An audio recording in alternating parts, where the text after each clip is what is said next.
Olá, pessoal. Então, a gente vai começar na nossa aula de redação de hoje, quando, na oportunidade, a gente vai estar trabalhando a microestrutura dos parágrafos do Enem. E a gente vai ver um pouquinho da questão da introdução, do desenvolvimento e da conclusão, tá? Vamos começar aqui com a introdução. Como é que é, professora, a introdução? A introdução a gente já sabe aquele blá blá blá todinho, mas a gente precisa entender que existem alguns fatores essenciais, como a abordagem do tema. Por quê? Porque às vezes a gente lê uma redação que eu preciso ler o parágrafo todinho, às vezes eu vou identificar o tema no segundo parágrafo, então é importante que a gente traga essa temática já no início do meu parágrafo, lá na introdução, de preferência. Por isso, às vezes, eu tinha até uma folha de redação que eu tinha um espaço para colocar o tema, porque às vezes quando eu acumulava redações para corrigir, eu precisava olhar qual era o tema que eu ia corrigir, eu tinha que ler o parágrafo todinho, porque eu não, às vezes eu ainda lia e não sabia do que se tratava. Então, a gente tem que ter uma preocupação inicial, que é abordar o tema, trazer o assunto, mesmo que pareça repetitivo, a gente precisa fazer isso. O lugar da tese também é na introdução, então não posso fazer uma introdução desprendida da tese, e quando eu faço uma tese, eu preciso fazer uma antecipação argumentativa. Então, eu vou falar um pouquinho de cada um desses três tópicos aqui. O que é a abordagem do tema? A abordagem do tema, gente, é uma frase curta, ela é expositiva porque você vai expor com pouco juízo de valor a temática a ser trabalhada, né? Você vai relacionar isso que você vai dizer ao tema para você estar abordando. É importante que quando você faça essa abordagem, você trabalhe uma área de conhecimento legitimada, ou seja, um contexto histórico, uma alusão literária, uma frase filosófica. Vou trazer aqui um exemplo para vocês, de 8 estratégias e abordagens que a gente pode fazer. Eu posso mencionar dados estatísticos. Aqui nesse tema eu vou falar o seguinte: no Brasil, aproximadamente 32 mil pessoas estão à espera de um transplante de órgão vital ou não vital, de acordo com a Associação Brasileira de Transplante de Órgão. Olha só um dado legitimado. Eu já sei que o tema dessa redação é sobre a questão do transplante de órgão, porque eu fiz a abordagem temática já bem no início, e eu fiz uma abordagem mencionando dados estatísticos. Lembra que falou aqui, ó, com área de conhecimento legitimada, ela é expositiva, você vai expor esse tema com uma frase curta, com pouco juízo de valor, ou seja, comentando um pouco. Aqui eu falo o seguinte: 32 mil pessoas estão à espera de um transplante de órgão vital ou não vital. Isso é um pouco de juízo de valor, de acordo com a Associação Brasileira de Transplante de Órgãos. Entretanto, muitos indivíduos preferem investir na cultura da indiferença em vez de fomentar a solidariedade, cujos efeitos minimizariam os problemas experimentados pelos milhares de brasileiros que dependem da doação. E a gente vai ver que esse finalzinho aqui, essa segunda parte do parágrafo, ele tem a ver com o que a gente vai falar na abordagem da tese e da antecipação argumentativa. Vão anotando, além de mencionar os dados estatísticos, eu posso também fazer flashes argumentativos, ou o que a gente chama de uma introdução fotográfica, que é quando eu digo assim, ó, individualismo, indiferença, intransigência, essas são características comuns àqueles que se mostram contrários à doação de órgãos, mesmo diante da certeza de que muitos pacientes morrem diariamente na fila do Sistema Único de Saúde. Com efeito, a cultura de transplantes no Brasil ainda não é a realidade, o que se mostra grave problema social. Posso fazer uma alusão histórica, isso aqui são tudo formas de iniciar. É o mesmo tema com maneiras diferentes de se fazer essa abordagem de tema. No ano de 1964, médicos do Rio de Janeiro realizaram o primeiro transplante de rim no Brasil. Olha só que alusão bacana, né? Um procedimento de 64 representou a primeira doação de órgão vital do país e uma conquista para a medicina brasileira. Entretanto, há quem seja indiferente aos transplantes viscerais, o que se mostra grave problema social, sendo capaz de agravar o quadro daqueles que aguardam na fila do Sistema Único de Saúde. Eu posso fazer também, além da alusão histórica, além dos flashes, além dos dados estatísticos, o que eu posso fazer? uma contestação. Essa contestação ela é um pouquinho complicada, porque você tem que afirmar algo e contrariar isso que foi dito. Costumes e crenças religiosas são atributos marcantes no Brasil, em virtude da herança católica enraizada há muito tempo no país. Ocorre que essas mesmas características são obstáculos para a cultura de doação de órgãos no Brasil. Vejam que o tema já ficou um pouquinho mais afastado, mas foi preciso fazer isso para que houvesse essa contestação. Todavia, a baixa adesão aos transplantes viscerais se mostra grave problema social, o que deve ser desconstruído sob pena de prejuízos à nação brasileira. Posso fazer também definição, que eu acho uma maneira muito fácil, é um jeito muito bacana de iniciar, desde que você tenha uma noção do que seja o assunto a ser tratado.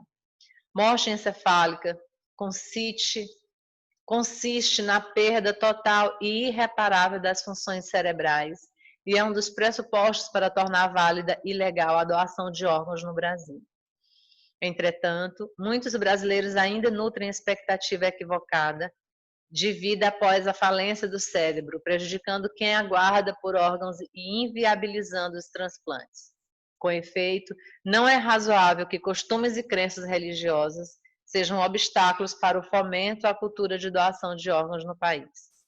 Posso fazer testemunho autorizado? Como? Usando aqui o Supremo Tribunal Federal, por exemplo. Supremo Tribunal Federal, guardião maior do Estado Democrático de Direito, condena qualquer imposição estatal ao direito de dispor sobre órgãos e tecidos humanos, de modo que apenas a família pode autorizar transplantes. Ocorre que não há campanhas mostrando a importância da doação, porque se mostra grave problema social, cujas consequências são as frequentes mortes de pessoas na fila de espera. Posso fazer uma introdução também com exemplificação. A realidade da fila de espera por um transplante é cruel, sobretudo para um grupo, as crianças. No Brasil, há muitas esperando órgãos vitais e não vitais, o que transforma cada dia de sobrevivência em uma vitória. Entretanto, a ineficiência do poder público e a indiferença da população tornam falho o processo de doação de órgão no país, motivando óbitos que seriam facilmente evitados caso houvesse cultura de doadores no país. Facinho também, a contextualização. No Brasil, o tipo de doação de órgãos aceita pela lei é consentida, caso em que a família expressamente autorize o procedimento, cabendo aos médicos apenas a tentativa de convencimento. Entretanto, os constantes casos de recusa pelos familiares mostram que não há cultura de doação de órgãos no Brasil, que se mostra grave problema social e aumenta o tempo de espera na fila de transplantes. Então, essas foram algumas formas, gente, 8 formas de fazer a abordagem do tema. Daí eu preciso lembrar que, além de fazer essa abordagem do tema, eu preciso, em seguida, apresentar a minha tese. Como que deve ser essa tese? Ela deve ser uma frase curta, de apenas um período, de preferência. Ela precisa ser argumentativa. Para ter uma tese, eu preciso ter juízo de valor. Pelo menos 2 ou mais palavras. 2 tá bom. Deve ser bem relacionada ao tema. Claro, eu não vou apresentar uma opinião de algo que não tem nada a ver com o que eu vou escrever. Deve ser bem relacionada à abordagem, com retomada e sem área de conhecimento legitimada. Quer dizer, na minha tese é a minha opinião, então eu não preciso me preocupar aqui em apresentar uma área de conhecimento legitimada. Eu preciso me preocupar com relação ao tema, à abordagem que eu fiz do tema e com a argumentação que preciso ter. Então vamos ver como é que fica isso na prática. Se o tema da minha redação for o problema da cultura de transgressões às leis, o que eu vou fazer aqui inicialmente? A abordagem temática. E em seguida, isso que está em destaque é a minha tese. Veja, em 1748, o filósofo Montesquieu desenvolveu a obra O Espírito das Leis, segundo a qual a sociedade deve obedecer às normas instituídas sob pena de haver desequilíbrio social. Minha abordagem temática. Agora, qual que é a minha tese sobre essa situação das transgressões às leis? Entretanto, parcela dos indivíduos contemporâneos é incapaz de aplicar a ideia de Montesquieu, na medida em que a cultura de transgressão às leis se mostra um problema cada vez mais comum. Quais são as 2 palavras de juízo de valor que eu usei aqui? Incapaz é uma palavra de juízo de valor quando eu estou caracterizando os indivíduos em relação a esse tipo de comportamento. E quando eu digo um problema, ele é um problema cada vez mais comum. São duas palavras de juízo de valor. Então, a minha opinião é que os indivíduos são incapazes de aplicar essa ideia de Montesquieu, que é muito cabível para essa aplicação de leis. Com efeito, há de se analisar não só a cordialidade de Sérgio Buarque, mas também a hierarquia das normas. Então, o que eu vejo aqui, gente? Uma retomada também, né? Porque eu acabei de falar aqui sobre o pensamento, a teoria de Montesquieu, ou a obra dele, e em seguida eu retomo, quando eu digo aqui que parcela dos indivíduos é incapaz de aplicar essa teoria. Eu estou fazendo uma retomada da minha abordagem temática. Então, a minha tese, ela precisa ter juízo de valor e ela precisa retomar, porque eu trouxe o tema. Então, eu preciso mostrar que agora eu estou apresentando a minha opinião sobre essa abordagem que eu acabei de fazer, certo? Tese com juízo de valor, olha só aqui, ó. Entretanto, parcela dos indivíduos contemporâneos é incapaz de aplicar a ideia de Montesquieu na medida em que a cultura de transgressão, né, quer dizer, essa prática se tornou uma cultura, uma rotina, algo corriqueiro, se mostra um problema cada vez mais comum. A tese relacionada com retomada, só para vocês observarem, ó. Eu falei de Montesquieu aqui, do filósofo, e aqui embaixo eu falo que as pessoas têm dificuldade de aplicar essa ideia, na medida em que a cultura de transgressão às leis, que já foi mencionada, se mostra um grave problema. Como é que deve ser a minha antecipação argumentativa? Eu já apresentei o meu tema, eu já fiz abordagem temática, eu já apresentei minha tese, mas eu preciso fazer uma antecipação argumentativa. O que é antecipação argumentativa? São expressões curtas que devem resumir os argumentos. Devem ser claras, lógico, bem objetiva e devem estar em paralelismo, ou seja, em relação de adição com a tese. Veja como é que fica isso na prática, se eu fosse resumir os argumentos. Ó, basicamente, a antecipação argumentativa é o comentário que eu faço depois que eu apresento a minha tese. Veja, eu vou fazer a abordagem do tema. Em 1955, João Cabral de Melo Neto escreveu a obra Morte e Vida Severina e objetivou promover a valorização dos falares regionais e da pluralidade da língua nacional. Então, eu já sei que a minha temática fala sobre os falares regionais, né? Ou sobre a pluralidade da língua nacional. Entretanto, a minha tese, mesmo depois de décadas, substancial parcela dos brasileiros se mostra incapaz de aceitar a diversidade linguística tratada pelo autor modernista. Olha a retomada que eu estou fazendo. Eu mencionei o João Cabral de Melo Neto e eu estou retomando ele aqui na minha tese. Parcela da população é incapaz de aceitar a diversidade linguística retratada pelo autor modernista, o que torna o preconceito linguístico um paradoxo no Brasil. Então, essa é a minha temática em relação ao preconceito linguístico. Eu tenho uma tese. Eu abordei a temática, eu vou abordar a minha tese agora, quando eu trago palavras de juízo de valor, quando eu digo o seguinte, que a parcela da população é incapaz de aceitar a diversidade, e isso torna o preconceito linguístico um paradoxo no mundo no Brasil. Esse paradoxo aí é uma outra palavra de juízo de valor. Agora, o que é a minha antecipação argumentativa? É isso que eu vou dizer aqui, ó. Nesse sentido, para que essa contradição seja desfeita, há de se combater o assédio linguístico e os estereótipos criados sobre alguns grupos. O que eu fiz, basicamente? Uma síntese do que eu já falei. Basicamente aqui, ó, eu fiz isso que está dizendo aqui. Eu usei expressões curtas, resumindo os meus argumentos. Eu apresentei um ponto de vista e eu poderia parar aqui, professor, o que torna o preconceito linguístico um paradoxo no Brasil. Aí já passar para o próximo parágrafo, se eu fizesse isso, eu não teria uma antecipação argumentativa. Então, nesse sentido, para que essa contradição seja desfeita, há de se combater o assédio. É como se eu tivesse, gente, aqui amarrando a minha introdução. Como se eu estivesse fechando ela com uma expressão que a resumisse. Combater o assédio linguístico e os estereótipos criados sobre alguns grupos. Então, olha só aqui, ó, a minha antecipação argumentativa. Nesse sentido, para que essa contradição seja desfeita, há de se combater o assédio linguístico e os estereótipos criados para alguns grupos. Então, eu vou falar disso lá no meu desenvolvimento. Estratégias de antecipação argumentativa. Olha aqui alguns modelos que você pode usar sempre no final da sua introdução, que você pode copiar e usar como modelo. Você fez a abordagem argumentativa, você apresentou a tese, aí você vai fazer um ponto, como eu já expliquei para vocês, né? A introdução ela é dividida em 3 partes.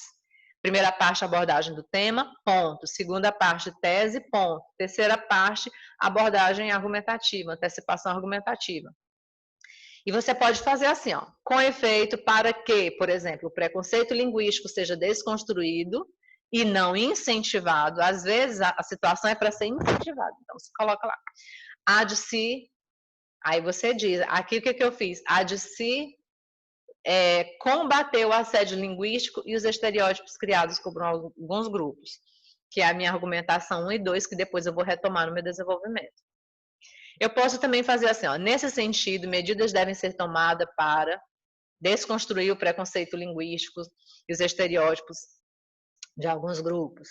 Nesse sentido, a construção de uma sociedade que valoriza ou que combata o preconceito linguístico pressupõe cuidadosa análise acerca de... Aí você vai lá e fala. Nesse sentido, aí eu digo, o assédio linguístico e os estereótipos devem ser desconstruídos sob pena de prejuízo à sociedade. Gente, toda vez que você for encerrar a sua introdução, você deve, para deixá-la completa e correta, deve fechar com uma dessas expressões aqui. Sempre encaixando, você pode pegar sempre uma dessas e trabalhar em todos os temas, usando a mesma temática, a mesma forma, para que você possa ter segurança lá mais para frente, para que você não fique sempre treinando algo novo e você consiga encaixar dentro de qualquer temática. Olha só, com efeito, para que essa contradição seja desfeita, há de se combater o assédio linguístico e os estereótipos criados sobre alguns grupos. Como é que tem que ser o meu desenvolvimento? A gente fala muito de introdução e de conclusão, vamos falar um pouquinho de desenvolvimento? O meu desenvolvimento tem que ser feito a partir de um tópico frasal com juízo de valor, porque agora é a parte da comprovação. O juízo de valor quer dizer que você vai ter que justificar, fundamentação com área de conhecimento, aprofundamento argumentativo com juízo de valor. E além de tudo isso, de trazer esse tópico frasal, de fazer uma fundamentação, tem que ter área de conhecimento no desenvolvimento, gente. A área de conhecimento em desenvolvimento, você não fecha a competência 2. Aprofundamento argumentativo, ou seja, você vai agora comentar. Você apresenta um dado e faz um comentário, que é a sua argumentação, que é a sua reflexão crítica. É o seu comentário. Veja, de outra parte, persiste no Brasil a cultura de violência, incentivada diariamente pelo próprio Estado. Nesse sentido, em 1996, o então presidente Castelo Branco instituiu os autos de resistência, que são documentos capazes de justificar as mortes cometidas por policiais militares, às vezes de forma arbitrária e fora do permitido por lei. Ocorre que a impunidade oficializada por Castelo Branco em 66 ainda produz efeitos negativos. Olha aqui a sua reflexão crítica, né?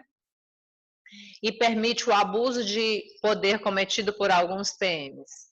Porém, enquanto a polícia permanecer amparada pelos autos de resistência, a sociedade será obrigada a viver diariamente com um dos mais graves problemas do Estado Democrático de Direito, que é a sensação de insegurança. Ou seja, aqui eu fiz a reflexão crítica, eu fiz aprofundamento argumentativo, né, quando eu digo que esses documentos são capazes de justificar a morte cometida por policiais de forma arbitrária, Tem área de conhecimento, porque eu estou citando aqui o próprio Estado, eu estou citando uma ação de um presidente, quer dizer, um fato histórico. Então, o meu desenvolvimento ele não pode ser só uma exposição, ele tem que ter toda essa estrutura. E estratégias para construir o seu tópico frasal. Você vai dizer, por exemplo, você pode usar essas estratégias aqui, uma delas. X inviabiliza Y, quer dizer, a violência inviabiliza a segurança. A cultura de violência inviabiliza o desenvolvimento nacional. X representa obstáculo para Y, por exemplo, a cultura de violência representa obstáculo para o desenvolvimento nacional. X fragiliza Y. A cultura de violência fragiliza o desenvolvimento nacional. O que é isso, professora? Juízo de valor. Quando você usa os verbos inviabilizar, representar obstáculo e fragilizar, você está usando termos de juízo de valor, né? Você está justificando, você está argumentando com segurança.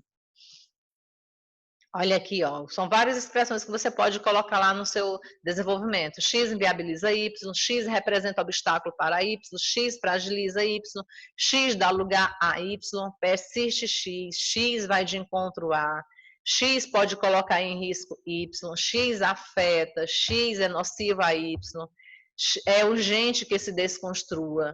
São expressões, gente, que devem fazer parte do desenvolvimento de vocês. A X motiva, evidencia, se mostra incapaz de, se mostra ineficaz, se torna ineficaz a Y, X impede Y, há de se desconstruir X, X favorece Y.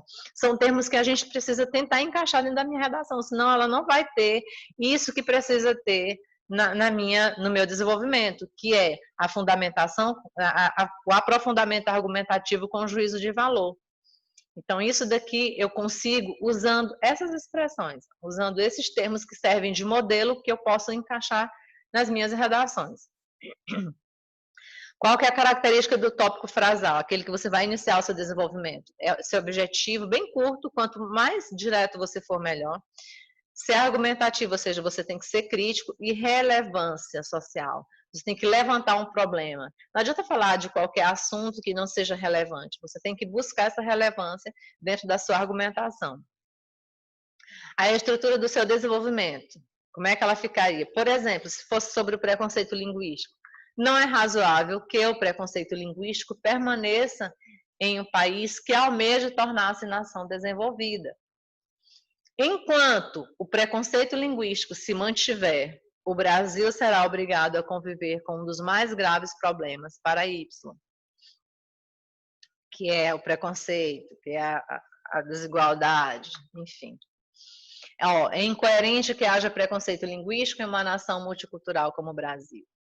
E a minha conclusão, que a gente já falou na nossa aula anterior, ela tem o primeiro passo, retomada do tema ou abordagem da introdução, que é a mesma, que dá no mesmo. Segundo passo, proposta completa, contendo 5 elementos, o que, quem, como, porquê, a fim de quê. Final feliz com retomada, com reaproveitamento, com aquele fechamento, igual ao fechamento da introdução. Todo parágrafo ele tem que ter o seu fechamento. Fechamento, na minha conclusão, com tom otimista ou crítico, né? Vai depender da temática. Mas como eu vou apresentar uma solução, basicamente a gente usa um tom otimista, dizendo que dessa forma tal situação resolver-se-á, por exemplo.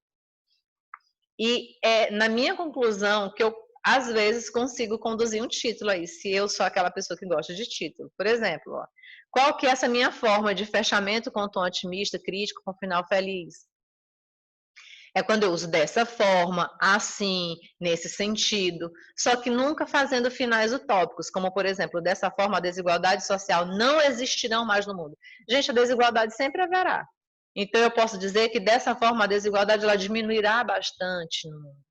Né? Ela será contornada, ela será menos agressiva. Assim, o Brasil alcançará sucesso em todas as áreas da sociedade. Isso jamais vai acontecer. Mas ele alcançará mais sucesso em muitas áreas da sociedade. Nesse sentido, não haverá mais gases poluentes lançados na atmosfera. A gente sabe que isso não existe, né?